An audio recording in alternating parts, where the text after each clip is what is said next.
balloons that they had let go somewhere, the government. But in retrospect, I think what they had done is after they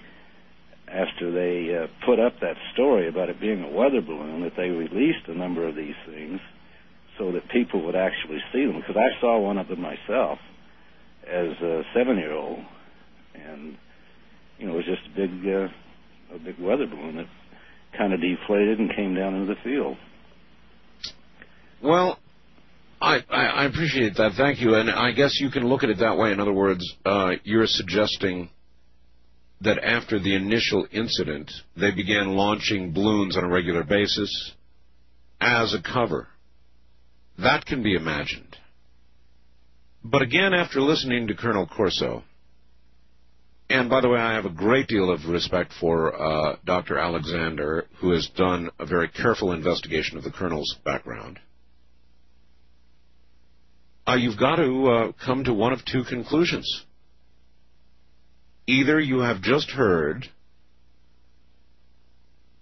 information that completely changes and rewrites history and what we know of ourselves and our technology and our advancements and our current state of advancement, and perhaps what we're even doing now with regard to miniaturization, nanotechnology, and all the rest of it, still being fed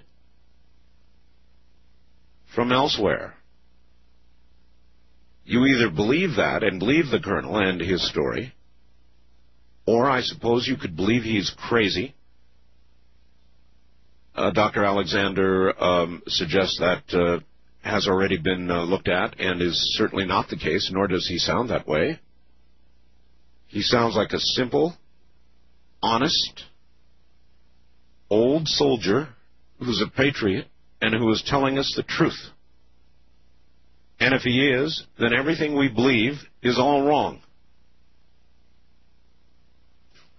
Wildcard line, you're on the air. Hello. Hello there, Art. Good morning. It's Fritz in Phoenix. How can anybody go to sleep after this session? It's unbelievable. I'm so hyper I can't go to sleep. Anyhow, one thing is for sure, Art. The Defense Intelligence Agency and the National Security Agencies have been listening tonight. I'm sure. And the cat is out of the bag. I mean, the ins and out of our intelligence system and the gravity of information what's just coming through, I mean, it's the truth. There's no other way, like you said, history in the making. You've got to believe one thing or the other, Fritz. Either he's telling the truth, and I believe him to be. And, Art, you're part of history because this is going down, and someday people will look back and listen to the programs and say how hard we had to fight to get the information out. You're doing a fantastic job. Thank you, Fritz. By the way, I guess I ought to say, if you want a copy of this program, you can get it by calling 1-800-917-4278. It would come out to be a 3-hour program. By the time they deleted some of the phone difficulties we had in the beginning, and it was a close call, I'll tell you. The Colonel was in a hotel room and had a phone that was not serviceable, airable, and so we had the hotel staff racing up there at the very last moment to replace the phone, which they did, and I want to thank them. And I will let you know at some future point what hotel that was. I don't want to give it away tonight because he's there. But it was close. So when you delete the phone difficulties and the commercial content, it's going to come out to be a 3-hour program that probably should be archived by everybody. The number again, beginning now, I guess, is 1-800-917-4278. 1-800-917-4278. On my international line, you're on the air. Oh, hi. It's Joe here. Joe here from Western Australia. Western Australia. Yes, sir. Yeah, I'm ringing up, but you got Major Dames on tonight, haven't you? No, I do not. I had Colonel Corso on tonight, along with Dr. John Alexander. Right. Well, you've got to forgive me. I'm actually ringing from somewhere I don't have access to. One, I don't have access to a radio, and two, I can't receive the station over here anyway, but... Interesting you should mention Ed Dames, though, because I've got a fax in front of me from Major Ed Dames. And Colonel Corso, an eyewitness to the alien bodies and to the alien technology, said on this program this evening that the bodies of these aliens deteriorated very rapidly. And Ed Dames, who has commented in the past on Roswell, just faxed me and said the bodies, Art, deteriorated, in quotes, to the point where they disappeared. And Ed Dames has said in the past that he believes that Roswell was, in effect, covered up with time travel. Yeah, I find it quite interesting, actually. It's a bit scary, though, isn't it? Interesting and scary. Yes, I think that's about right. Is there anything else we can do for you? Yeah, basically I was ringing up because I saw the photo on your website. Oh, which one? The alien. And I've actually seen an alien like that, but it was actually in a dream, and I saw it before the actual photo ended up on the website.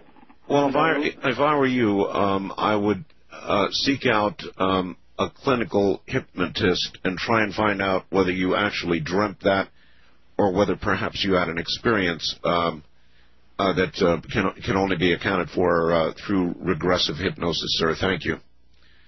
That's from Western Australia, and I guess I ought to give that number out. I always forget to do it, don't I?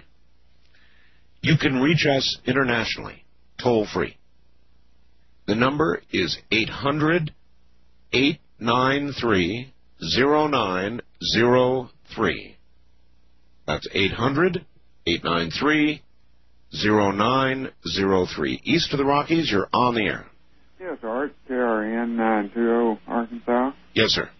Didn't Phillip Corso say John McClellan was one of the senators? Didn't he what? John McClellan of Arkansas was one of the senators. He mentioned him, yes. I thought he did. He later said John McCormick.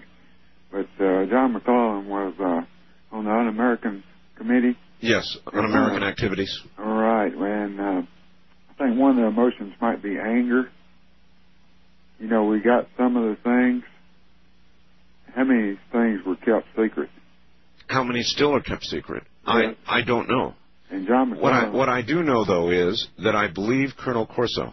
Yes, I do, too, because John McClellan bet him for me. Because when Jimmy Carter ran, he actually apologized.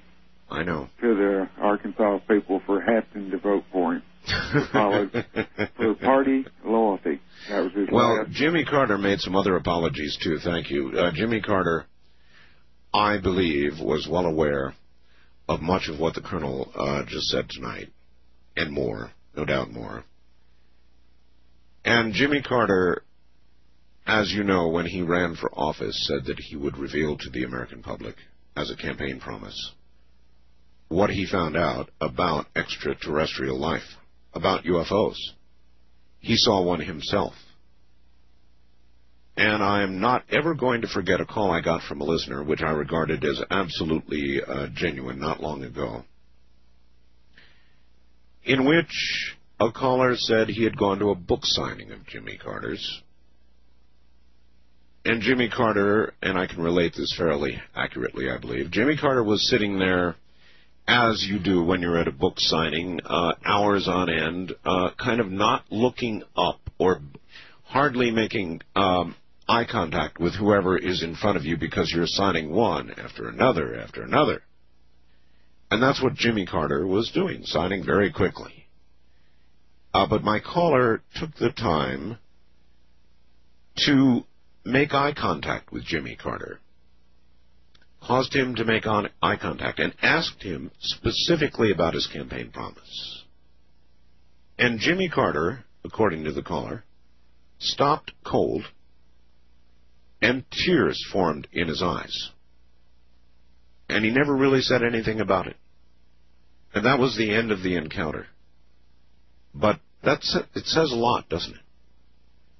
Because whatever you may or may not think, or I may or may not think of the effectiveness of Jimmy Carter as president, one thing he was an honest man. still is, an honest man. And what is it they